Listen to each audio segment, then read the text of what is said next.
Most authors who are interested in involving readers in the mimetic component of their creations avoid redundant telling or use it sparingly. For example, what I have called curious about line 49 of Browning's My Last Duchess is the tiniest piece of redundant telling Browning can manage in order to achieve his purpose of letting his audience know that the Duke's auditor is a representative from the father of his last Duchess, and to maintain the remarkable illusion that we are not just reading a poem, but overhearing a conversation. Barbecue is a very different example of the technique, not only because Cisneros does not gesture toward a motivation for the telling, such as having the monologue begin with a statement like, "Let's tell the story of how we got our new Barbies," but also because the redundancy is so extended. Before I turn to the specific effects of Cisneros's redundant telling, I want to consider how the technique highlights the distinctiveness of character narration. As my discussions so far have indicated, the standard rhetorical approach to character narration is to assume that the narrator directly addresses a narratee, and through that direct address, the implied author indirectly addresses the authorial audience. Redundant telling indicates that we should refine this description because the technique reveals that the implied author's indirect address to the authorial audience can interfere with the narrator's direct address to the narratee.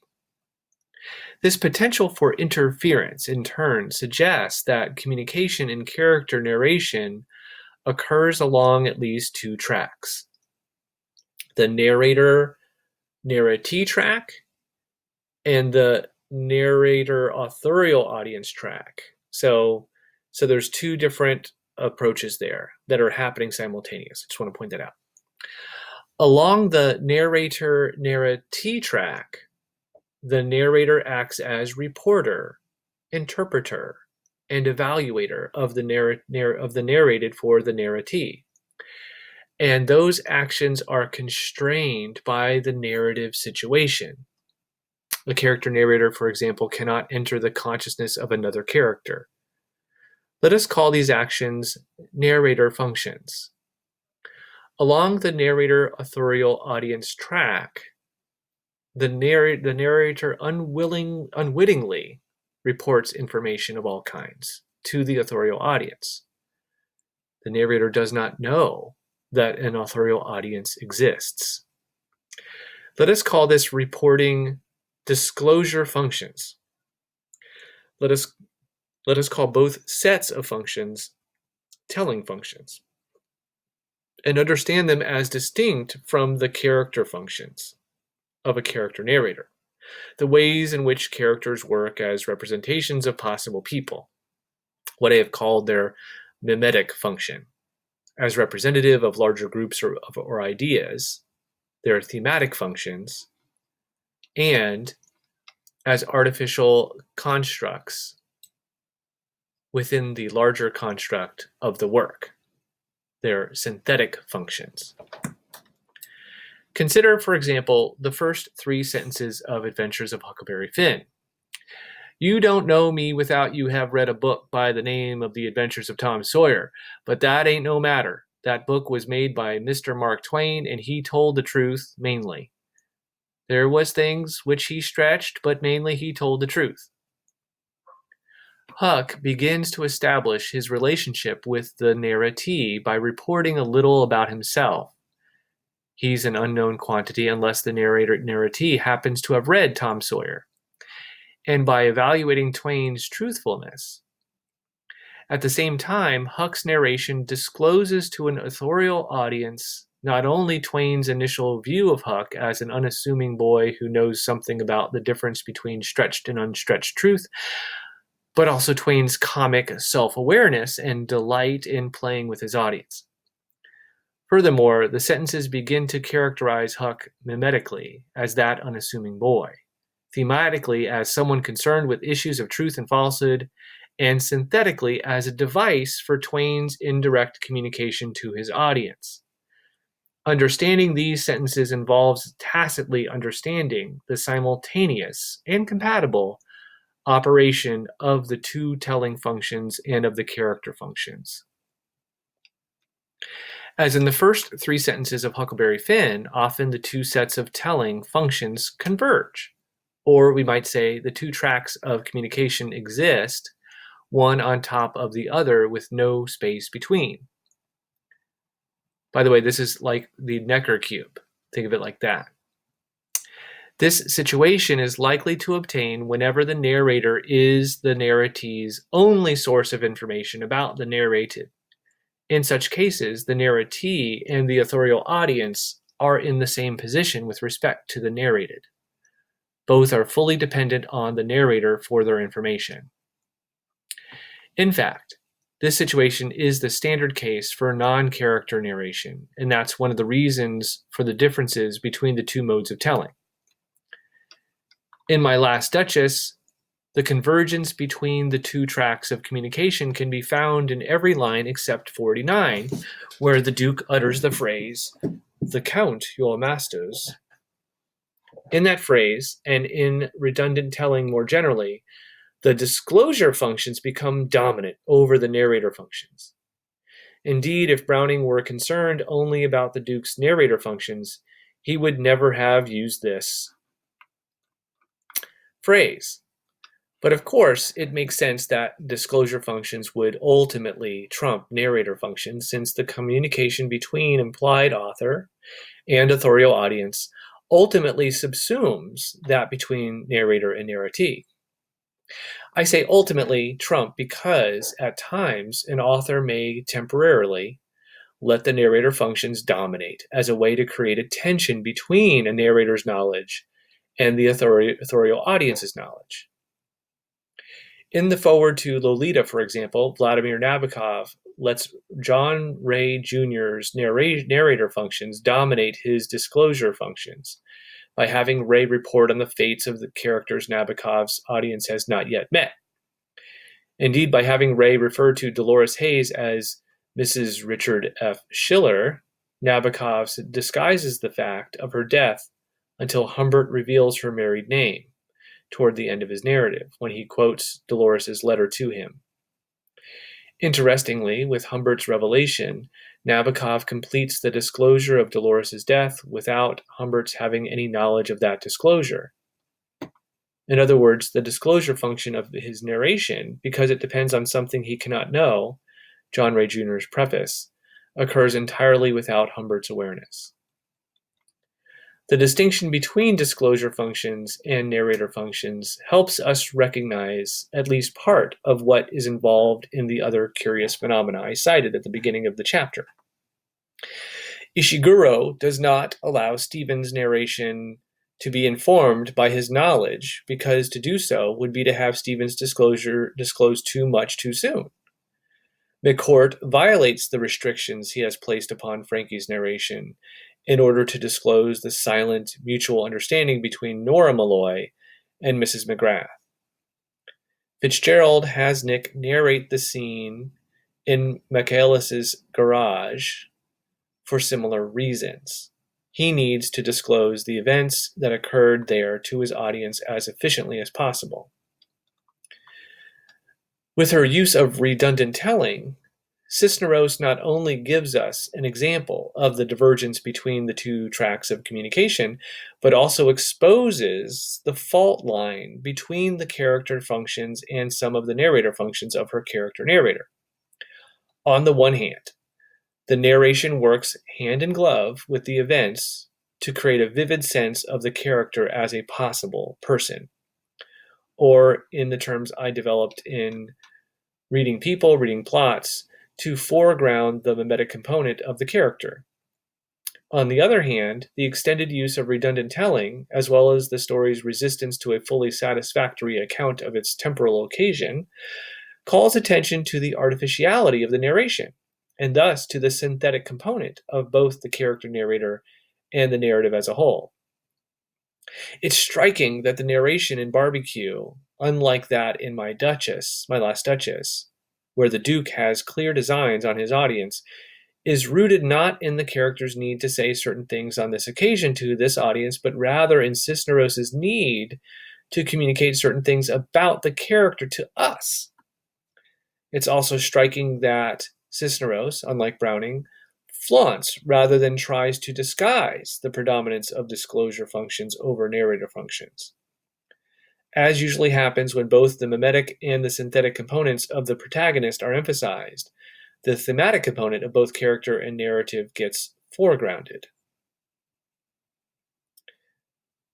That thematic component emerges most strongly through the relation between the specifics of the character-narrator story and the cultural narratives about Barbie identified above.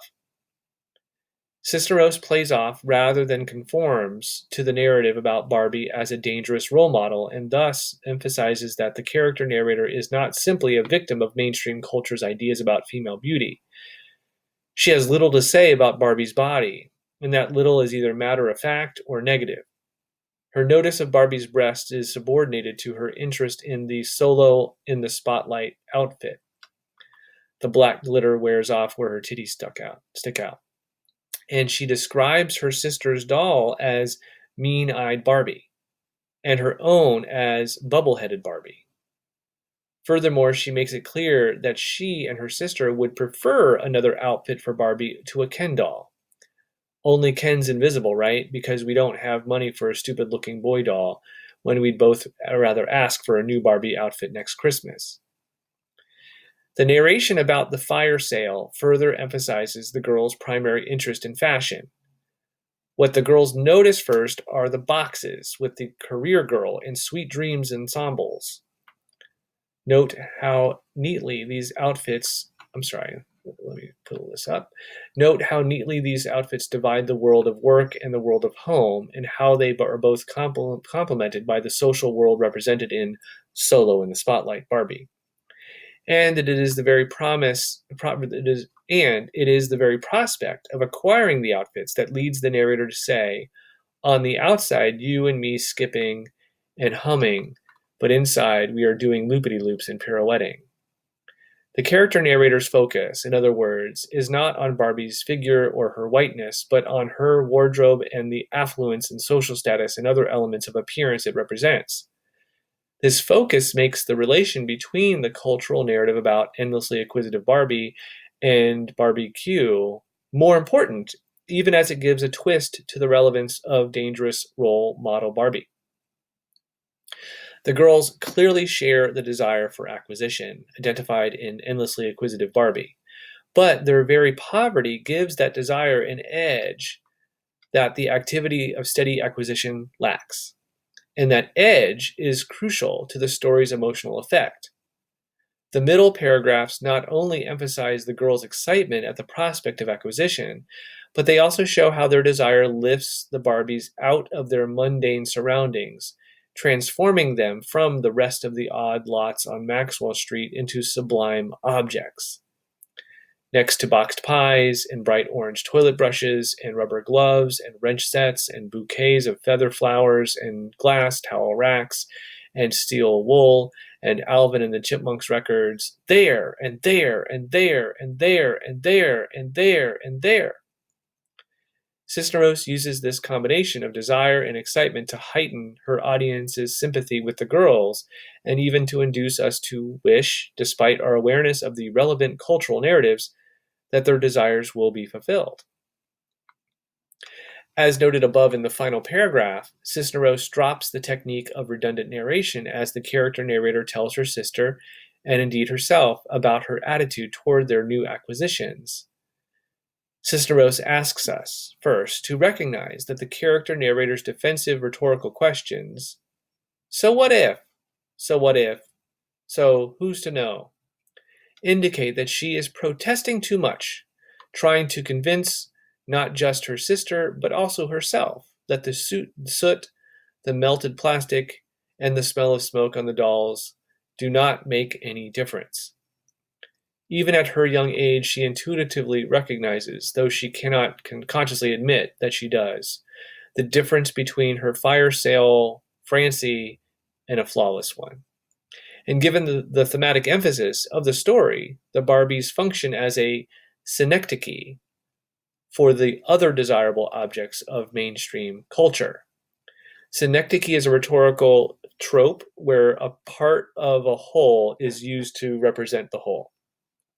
In this case, Barbies are part of the whole of capital, acquisitiveness, and consumerism. So most generally, the character narrator notices the difference not only between her Maxwell Street doll and the one sold in Marshall Fields, but also the difference between herself and the girls represented by Francie. But her intuitive awareness of the difference does not at all lessen her desire. This aspect of the paragraph, in combination with the cultural narrative of endlessly acquisitive Barbie, underlines Cisneros' first thematic point, one that the character narrator does not herself see. The girls will continually be encouraged by mainstream culture to desire what they cannot have. The character narrator's intuitive recognition of her difference is, of course, accompanied by her explicit denial that it matters. And this double response makes her situation particularly poignant, even as it introduces the subtleties that move the story away from one that would score high on the scale of political correctness. Just as the character narrator is not deeply affected by the message in Dangerous Role Model Barbie about bodily appearance, she is not fully socialized into the values implied in Endlessly Acquisitive Barbie, and thus is not just a victim. If she were fully socialized, she would reject the dolls and their outfits as too sooty, smoky, and water damaged to be any good. Instead, the same spirit and desire that transformed the damaged toys into sublime objects when she first saw them gives her response a tone of proud defiance.